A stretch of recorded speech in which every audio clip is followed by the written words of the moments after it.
Brought to you by Express Care Health and Skin Center. Get in, get out, get better. All right, everybody, welcome back to Healthy Living Tuesday. We are talking about afflictions of the foot, and I was trying to come up with some little anecdote I could use for this little piggy went to market, but I haven't been able to. So let's get right to the viewer questions. What do you say? Thing. These Yes. people are certainly smarter than I am. All right, question number one. Dr. Lom, do you know of any home remedies for sore feet? Oh, that's a really good question too.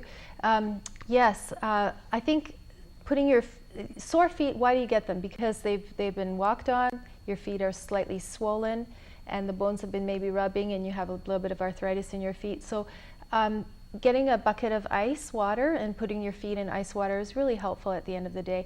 Another way is to sort of sit your bottom end up against a wall and put your feet up on a wall and let the blood drain down. That really feels good, and it's a good thing. Foot rubs and so on can be helpful for people with circulation problems, especially with a little bit of Tiger Balm or something with some mint in it. That can be very soothing. And most of all, try to purchase your shoes at the end of the day when your feet are already a little bit swollen, so that you don't get shoes that are too tight.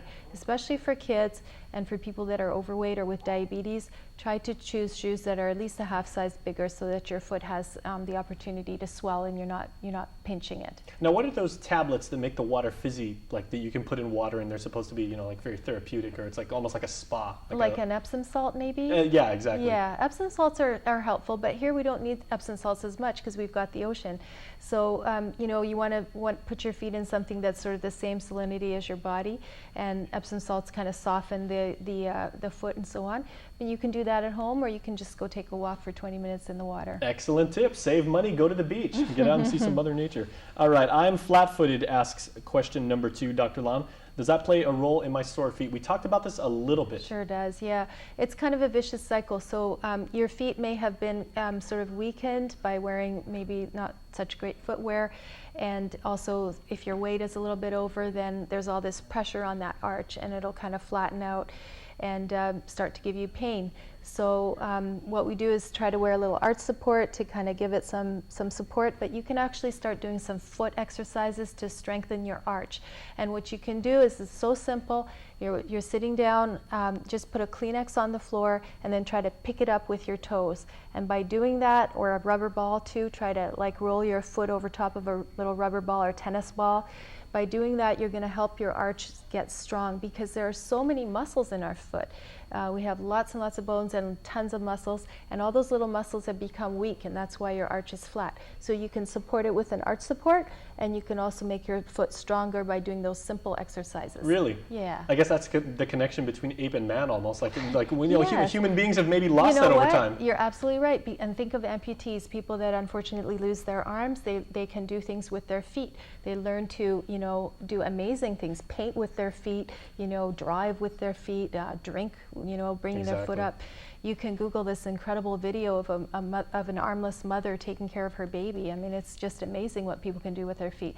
But most of us don't have that, we call it manual dexterity, but foot dexterity, because we never use our feet. But it can be learned. It can be learned. And so what do we usually do? We enclose our feet in shoes, and those muscles weaken, so you can strengthen your feet. That is absolutely incredible. Okay, question number 3 is kind of scary. Can I have surgery for plantar fasciitis? Oh, that's also a great question. Okay, so what is plantar fasciitis? Okay, if this is the bottom of your foot, you have your plantar fascia, which is a tight band right in here that keeps all the muscles and bones kind of up. So if that starts to go like this and shorten, you start yanking on the heel here whenever you step down. And that really hurts. That really hurts.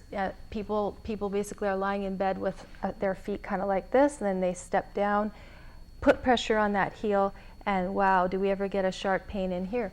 So then they get all kinds of orthotics and all kinds of shots in the foot, and sometimes have to do surgery. But really the best thing to do is get out of bed, stick your feet in ice, and start doing those stretching exercises where you're bending your foot the other way, this way, and then do those little exercises I was telling you about, where you're picking up the Kleenex or rubbing your foot over a tennis ball. And it takes a little bit of work. You can also get physical therapy and take pills and stuff, but As much as possible, you want to avoid surgery on the feet. They're really very similar to our hands. There's a lot of nerves and tendons and muscles there. And of course, if you have to, you have to. You see your friendly podiatrist and they'll do a great job. But surgery on the foot is difficult. Why? Because healing is difficult. You always walk, so you're impairing your healing just by always pressing on the wound that's trying to heal. Oh, okay. Well, question number 4 is going to be our last question, and this is, will my children inherit my bad feet? Oh, I sure hope not. Me too. Yeah, I guess it's possible. Sometimes we inherit the same traits as our parents. The main challenge is if somebody is born with clubfoot, which is basically an abnormality from in the womb when the foot doesn't develop properly, and then that one does need surgical correction for sure. But if you have so-called bad feet, just make sure your children have appropriate size shoes, and maybe let them run around barefoot a little. Okay, well that's all we have. But real quick, who are the island's podiatrists? Okay, well we have Dr. Hazen, we have Dr. Borja, and we have Dr.